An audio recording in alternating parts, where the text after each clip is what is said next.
Have you ever walked into a room and immediately scanned it like your human to-do list? It's Krista Jones and Chantel Schaefer, and here we are again with Exhausted Sparrows Unite, and today we are going to talk about something that most of us might not even be able to put a finger on, might not even know what it is called.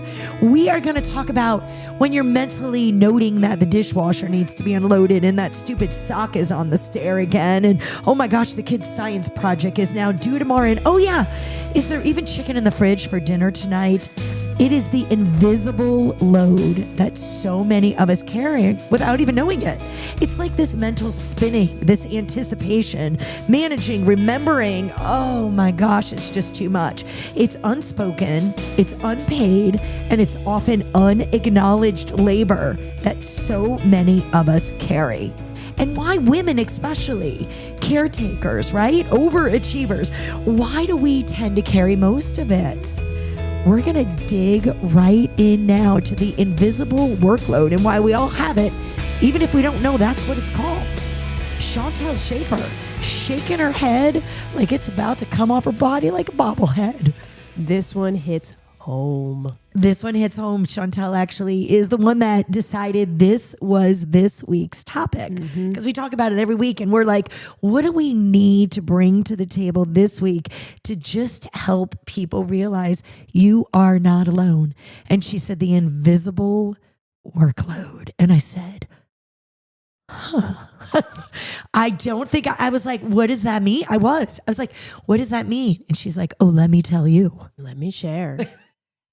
So this was an area of contention in my marriage for quite some time, and I never had words for it. I didn't know how to explain it. And I think it was something I saw on social media that explained it. And I brought it to my husband. I was like, look, I'm not crazy. It is a thing. It is a thing. It has a name. It does. So let's talk about it. All right. So what is the invisible load, right? It is mental. It's emotional. It is logistical burdens of life, right? But they're often silent and go without recognition. Yeah. So I'll leave an example. It's happening in my life right now. My husband was just away for the weekend. Well, thank goodness it has to do with your husband, because I thought you were going to say it's my boss. No. So my husband went away this past weekend on a very nice trip. He went and saw a friend. It was great. That man packed his suitcase and left the house. That was it. There was no other requirement. I am going away this weekend. I have started making food. I have started cleaning the house and making lists of the kids have dance at this time and they have this due at this time and this needs to be done. Because I won't be there to do it. And I can't just walk out the door because it won't get done. You bring up a good point. So you hear that joke, like it's on social media all the time. Like a man says he's going to bed, he goes to bed. A woman says she's going to bed, she does the dishes, she does but right. And it's not like, it's this martyr thing. It's that if you don't do all those silent things that need to get done, they're not getting done, because nobody knows about that invisible workload that goes on in your head all the time that you can't necessarily touch or feel. But if you don't do it, disaster in your house if these girls don't get to dance. Yeah. Disaster if your husband doesn't know their schedule. So that's like the organization part of it, right? Knowing everybody's schedules, their plans, their meds, their moods. And then there's like a million other kinds, like anticipation, having to predict all of this before it even arises, right? Like that's a big contender in my house. I'm like, oh, the milk is down to an eighth of an eighth of an eighth, which is like a 24th. Like, oh, I'm going to have to get that today. Like, you're anticipating what that's part of that invisible workload, maintenance, keeping the ship running smoothly. Like you said, you are about to leave. So you have to make sure that all of your T's are crossed and your I's are dotted. And then there's like an emotional piece to it, making sure that nobody's upset. So even if you swallow your own emotions, you are also kind of juggling that behind the scenes to make sure nothing is getting forgotten so that everything is smooth. Yeah, it's a lot. It's a heavy, heavy burden. And you have to start that too. I think it's so interesting. You say like you're going on this trip. You like really have to start a week in advance planning what that looks like. I spent his weekend away mentally preparing for what I needed to do for my weekend away. Right. While manning the ship alone. And when he came home, could he feel any of that on you or? No. But what's funny is like, there are things I don't typically do. I don't typically take the garbage out. I typically don't put the garbage cans out on the street. I leave those things for him. Yeah. This weekend I took the garbage out twice, and then I took the garbage cans out to the street. And on Tuesday, when he walked me out to my car to move his car so I could leave, I was like, did you notice I put the garbage cans out? He goes, oh, I didn't say thank you. I'm like, nope. Like, but I did it and you didn't ask. Right. And I did it twice. You didn't even do it once. You did it twice. I know. You took one of his manly responsibilities, garbage, which in my household too, same. And, because you added that to your plate. And I think it's so interesting because when you brought up, hey, let's do this invisible workload thing, I was like, I don't know. I don't know if I have any of that. And then as I started doing my research on it, I'm like, oh my gosh, that's 90% of my life. What is going on in our brains that we've got to get done that nobody knows about it. I mean, holy moly. I think we should pat ourselves on the back. Yeah, we are the browser that has 800 tabs open and all of the processes running all the time. All the time.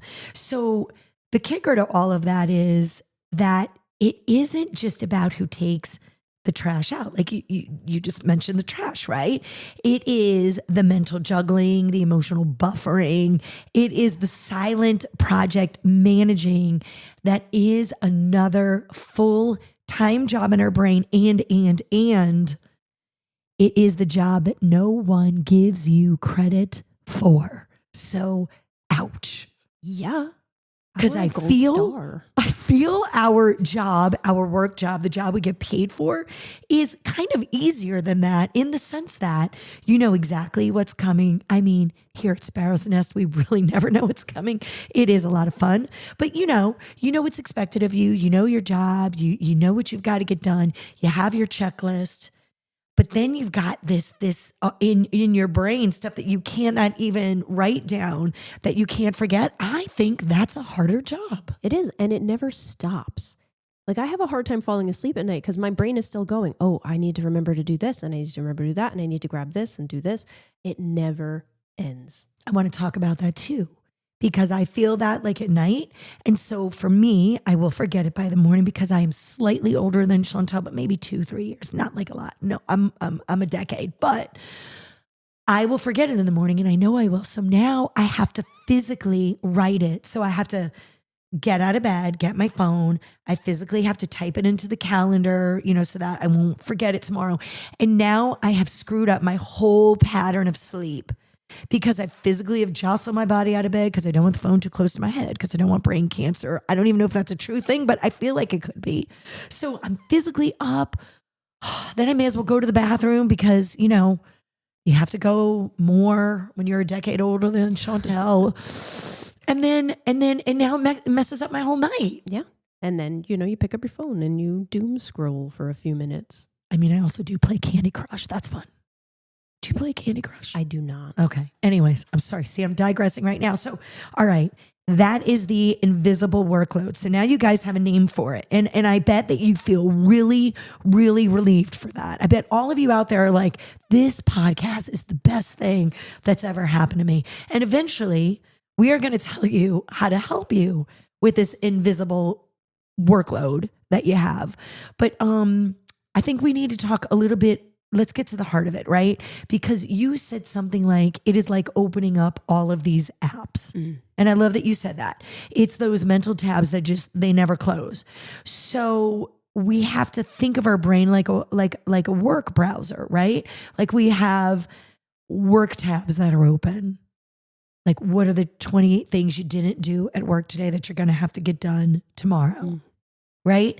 And I'm speaking a lot, I think, to women on this.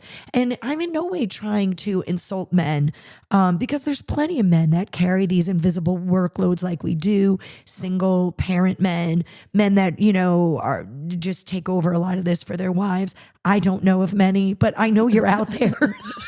I don't want to insult any, but I'm reading through this stuff. I'm like, oh, this is us. So we got the work tab. We got a home tab. Which you said, I mean, the home tab in itself is like 40 hours. At least. It's at least 40 hours. Just all the scheduling, like all the stuff that you have to do there.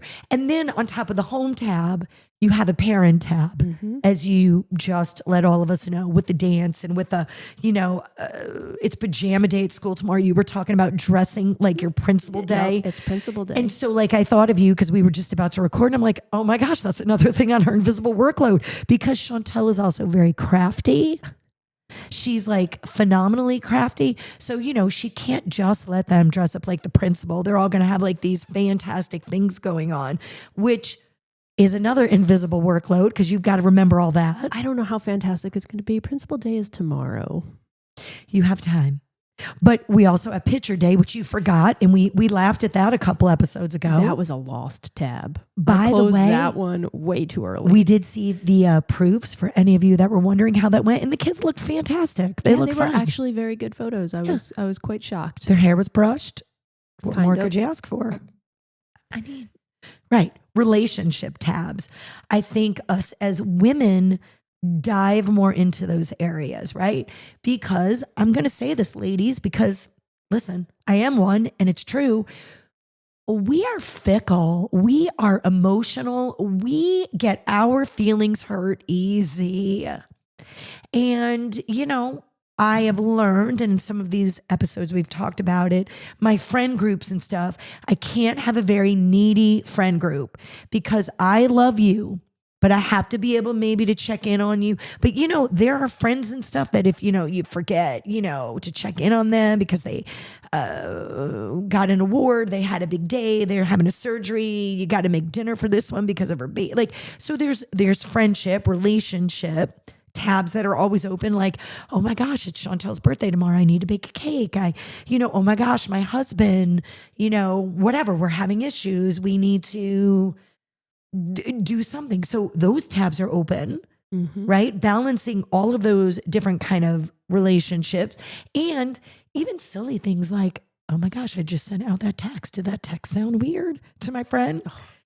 Which I do all the time and I don't need to. But for me, there will be group text. Guys, don't put me in your group text. I'm awful. I am awful because it will go off 28 times and I am so annoyed with all of you because it's 2:00. Do you work? I'm sorry. I'm just being honest. And then when I finally get back to you, I want you to know that I'm, reading them, right? 4 hours later. But when I get back to you finally, I will be very short. And then that is where I all of a sudden, I play that back and I'm like, oh, should I have sent that? Did I sound like a jerk? All I wrote back is, you guys are funny after your 48 messages because it's a lot to catch up on. It is, but that's your relationship tab that's open, right? So we're, that's invisible work. And then your personal tab. That one gets neglected most of the time. Should I meditate or should I find a miniature cow to pet? Go for the cow. Always. We're going to get cows here at Sparrow's Nest. For those of you that don't know what Sparrow's Nest is, because we are called Exhausted Sparrows Unite. We are a charity. We feed cancer patients in the Hudson Valley, 4 to 5 counties right here in New York. We have about 500 people we feed a week, a little bit less than that right now, but numbers are creeping up. And we feel miniature cows would help our personal tab. What's better than an emotional support cow? Right. And it would also help our work tab. It would. I think I'd be much more productive if I could pet a cow. And our relationship tab, you'd be nicer when you're sending text messages and group text like Krista.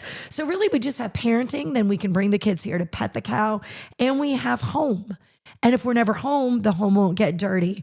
The miniature cow is the answer. That's it. Everybody get a miniature cow. Sold. Problem solved. Sold. We just have to tell the board president and then we're good to go. So we have all of these tabs that are open and wow, no wonder we cannot keep track of it. Mm-hmm.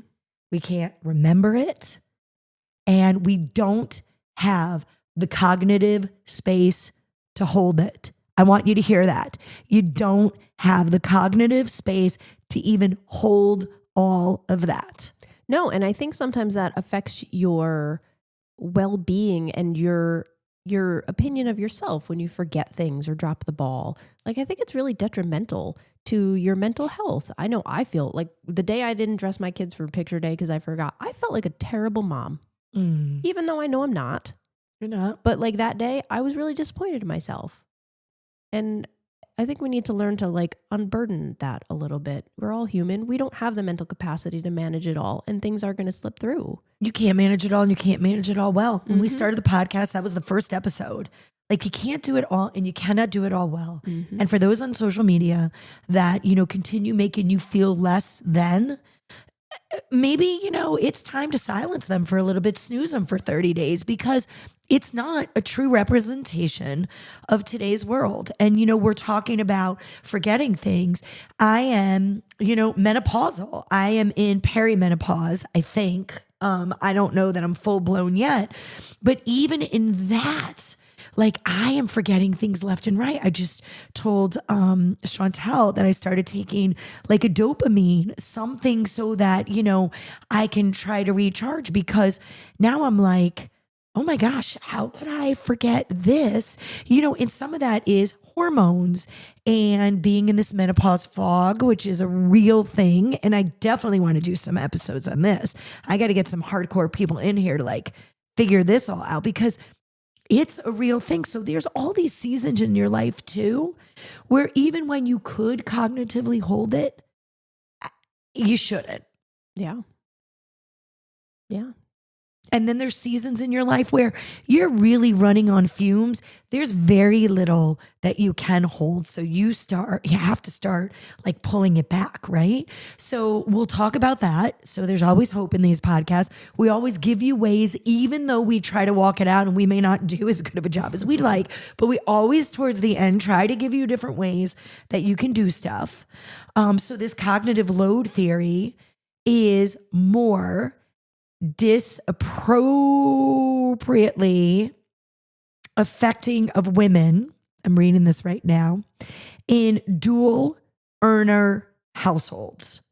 So this is basically saying that for those of us in a household where you're both working, what you notice is that the woman in that household is usually in burnout and decision fatigue because she does what her husband does and works her 40-hour-a-week job. But then there is a whole 40-hour-a-week job waiting for her on top of that. It was a study in 2019. And I'm like, duh, of course. Well, yeah, you know, it's funny. I always see those like reels and memes and stuff that are always joking about how women can't decide what they want to eat. That is the last thing on my mind is like, I make a menu every single week. And from that menu, I then make the shopping list. And there are weeks where I'm like, I cannot put together another meal. I need you to come up with something, please. Because I can't do it anymore. And you bring up a really good point. I love that. I will say to my husband, just pick where we eat. And I'm really not the woman that's like, I want this certain place. Like it is such a small thing, but to me, it will like send me over the edge. Please just tell me where to eat. I'll do that sometimes when we're out together, like just all of us, even staff. I'm like, please I make decisions for you guys all day. Where do you want to go to eat? Or do you want to do a walk today? Force me to go for a walk. Like, don't make me be the one to say it. Like, take it off my plate. Just make a decision. Yeah. Yeah. It is the proverbial straw that breaks the camel's back. You know, you get to that point where you just cannot make another decision. And men everywhere should be happy about that. Once you've tapped us out, I'm sorry, my phone's going off. Please hold. Chris is a very popular person today. I'm a very popular person today. I should have shut that off. That's bad. I'm just making sure everything's shut off now. But yeah, Husbands out there everywhere, you should be happy to know once you have tapped us out, you can go anywhere you want for dinner and we're not going to argue. Nope. Take us to a football game. We don't care. So you have to work through all of that. And then the emotional labor, which, right? It's the job within the job, because you're not just doing the thing. You're managing how everybody else feels while you have to do the thing. Well, yeah, because when your kids hit a wall or your kids need something, they come to you. Even though dad might be sitting there, they come to you. It's right? You have to take you're taking your child's stress on. Mm-hmm. Even if it is something where, they're in a fight with a friend or it's like, right? You're trying to be calm throughout it and work on all of that. So you're taking all of that on. You are pretending not to be upset. So your partner doesn't feel guilty, right? You're taking on all these jobs and you're trying to not go, look at me doing your garbage. Look at me. Look at me mentally getting all the doctor's appointments, right? Right? You're trying not to be this look at me person. But then, and because you don't want your partner to feel guilty, but you're getting a little bitter probably. Definitely. And for me, it got to a point where I would keep it all in, and then I would reach that breaking point and I would lose my cool. On something that your husband's like, this is so insignificant. It's the salt shaker. And you're like, it really isn't, but It's that proverbial straw that broke the camel's back. Yeah. It builds and builds and builds until you just can't hold anymore. Yeah. Work, right? Being at work, trying to cushion comments, for whatever, saying things to your boss. If you don't like something that I'm doing or I'm not doing something that you agree with, having to hold that in, which you shouldn't. You should be able constructively to tell your boss or any other employee, if something's going on or you're feeling the atmosphere isn't good, but you have a work atmosphere. So you're trying to keep the peace at work, right?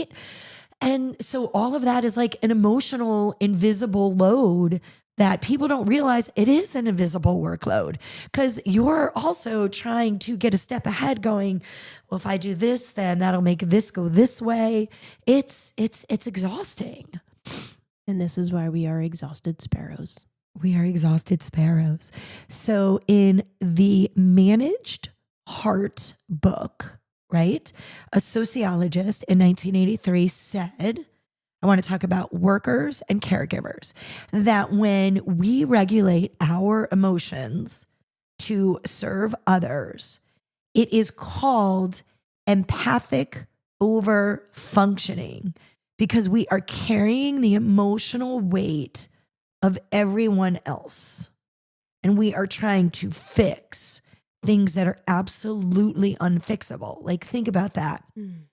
Everybody else's problems, we cannot fix. They physically have to fix their own problems. But sometimes we carry all of that weight as if we're the ones that can do it and we can't. Wow. Oh, wow. She goes, wow, she's writing as we speak. That's going to be podcast number 38, or I don't even know where we are at this point. But that's the whole mental burden that is on us that is mostly invisible. And then, of course, nobody's seeing it. That takes a toll on you too. Because whether you believe it or not, come on, Krista Jones right now is going to admit this. Whether I believe it or not, I want you to know that I'm overworked, underpaid, demanded on by my children and my husband and my dog, and I'm an emotional basket case. Somewhere in there, you're like, does anybody see everything I do? It's human nature. Yeah. Does anybody see it? Does anybody say thank you? Does anybody just say you're doing a good job? Never. You're juggling a lot. Thank you so much. Nope. No. It's burnout too. It's chronic stress that no nap can fix. Maybe a nap with a mini cow. I was just going to say that. That, however, or just riding around on her mini cow, that might fix it too. But other than that, it's a chronic stress that you can't fix unless you come to Sparrow's Nest and ride the miniature cows. And it's also, I saw something out of my corner of my eye.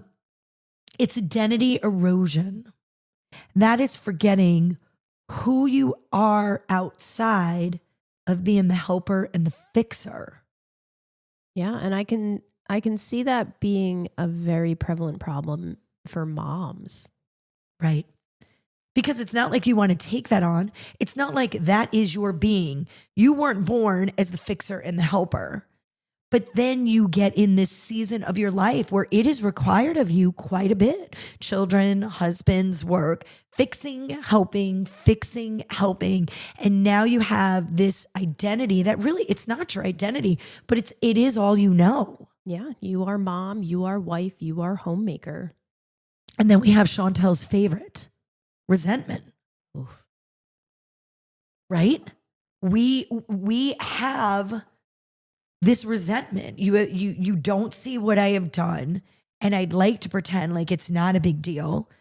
But even though I'm saying it's not a big deal, it's a big deal. Mm-hmm. Even though I'm like, oh, no big deal. I mean, when somebody says that to you and it really is a big deal, that passive aggressive, and you're like, uh-oh. Yeah, for me, it's when those things become the expectation. Like the house is expected to be cleaned. The dinner is expected to be cooked. The appointments are expected to be made, where it's not appreciated anymore. And it's not that it's not appreciated, but it's not acknowledged. It's taken for granted. Yes. Right? Because it's just done. Yes. It would be noticed if I didn't cook dinner for a week. Yeah.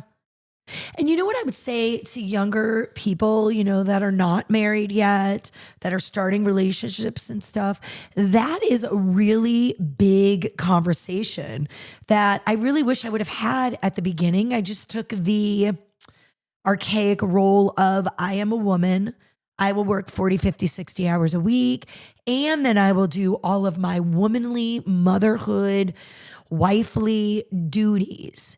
And I wish that I would have had really, really, in-depth conversations in the beginning because we both work. Yeah. Why? So why does it fall on you? And it shouldn't. And maybe schedules. And all right, I do one night, you do one night. Like, I wish that at the beginning, right? Hindsight's 2020.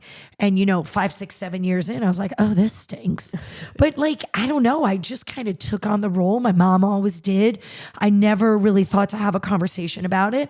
And if I did, Christian would not take me for granted because we would have had this system worked out in the beginning, but we just never had it work out. And then 7 years in, when I'm bitter and I'm mad and I'm really resentful of you, now, I'm the salt has just set me over the edge. I don't know. Yeah. It's led to some pretty interesting conversations in my household, but it has also led to the fact that, if I cook, he does the dishes. And once a week, I will make a list of these are the things that need to get done. The garbage is the bathrooms, this, that, and the other thing. And it's a team effort. And now the kids are involved. Sure. And, I'm trying to tell the kids, I am not your slave. You can put your own laundry away. You're old enough. You can scrub your own toilet. You're big enough. We're a team. Absolutely.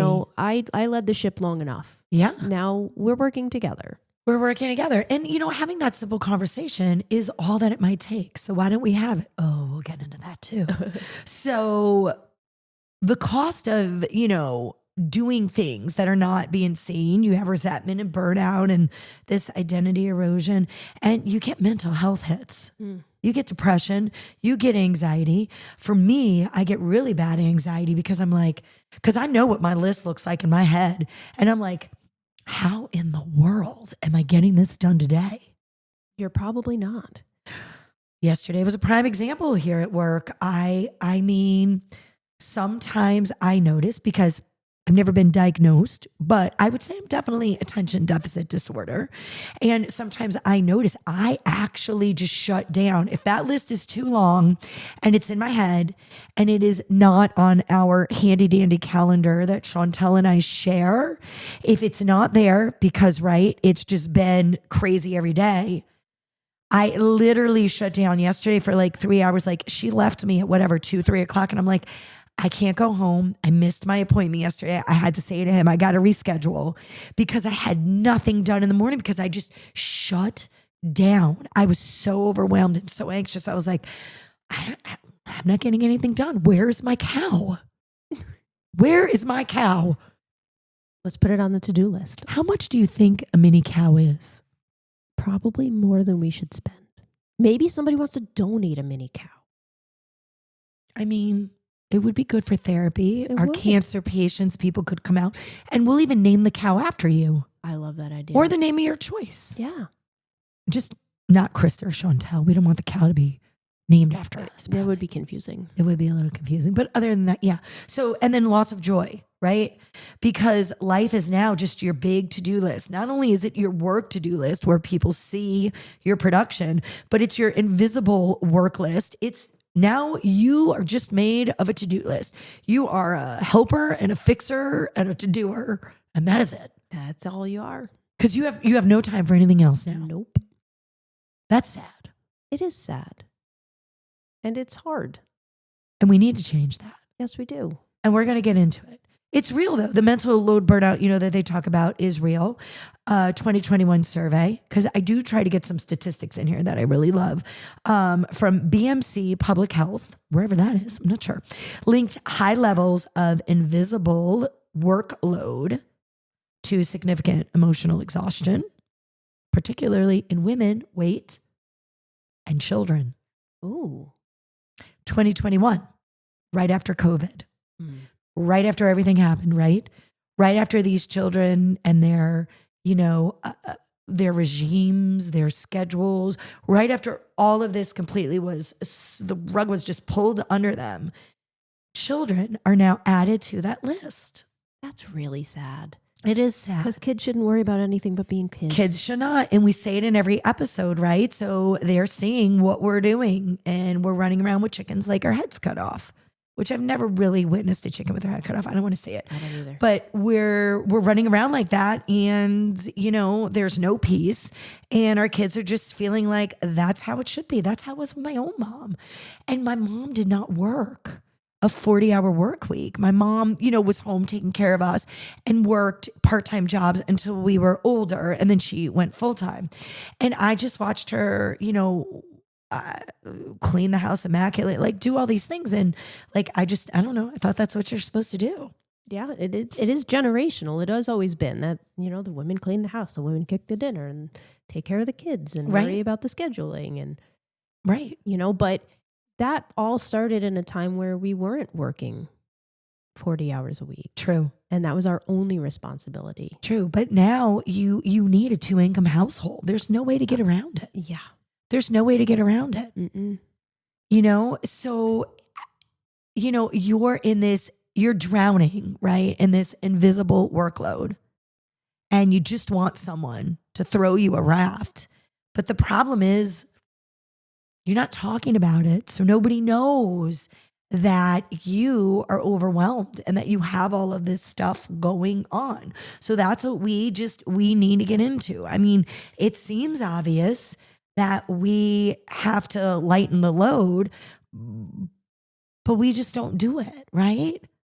So we have to say it out loud, I think. I think that's like a big thing. We have to name it. We have to say, I am carrying a lot on my invisible workload right now. Like we just have to say it. We have to name it. I think we have to admit that we all have it, right? Because I feel like then it validates that this invisible workload, because I think the word invisible tripped me up at first, but invisible doesn't mean it's not significant. Yeah. I think that's what it was for me.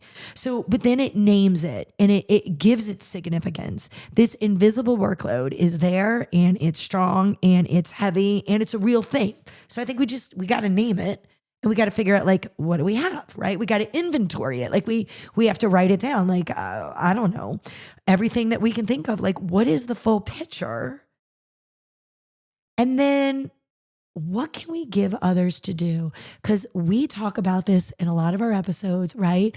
Like trying to release some things, right? That we don't have to own it all. Mm-hmm. We don't have to be in control of it all.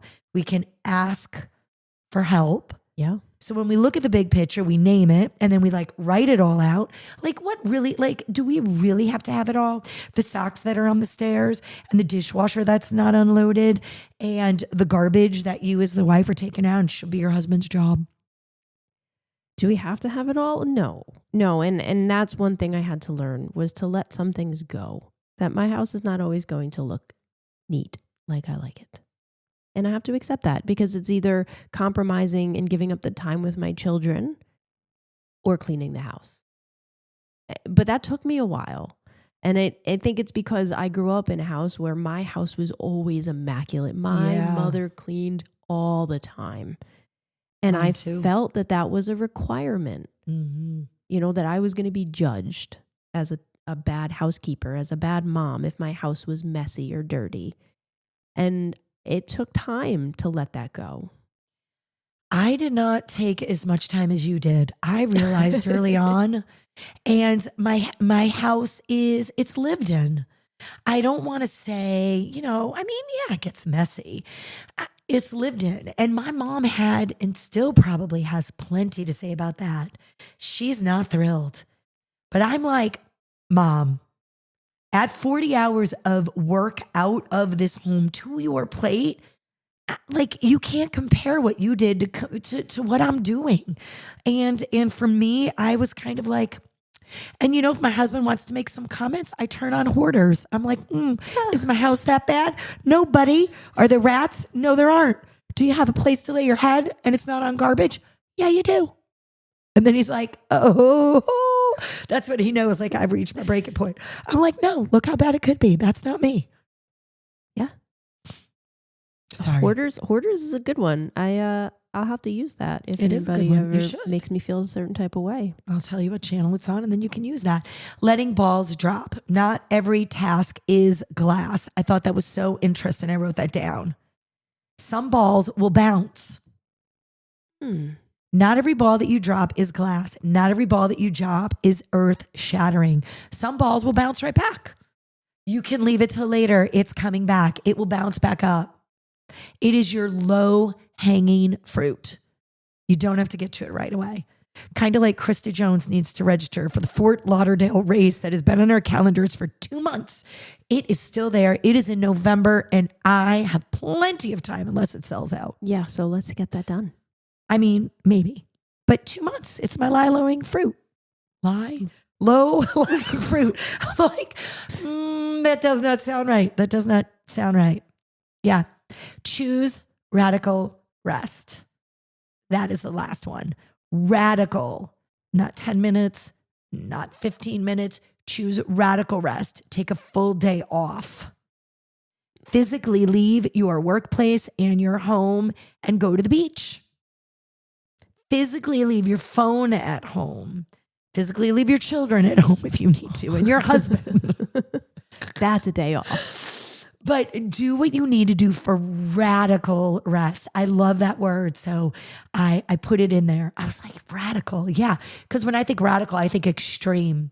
Like, shut yourself off from the world. And I mean, listen, quarterly. I'm not saying every day, but do it a few times a year. Yeah. Radical rest. And this is all supposed to help us. I don't know what you think about all this. Well, I mean, that sounds like, really unplugging, but like plugging yourself in.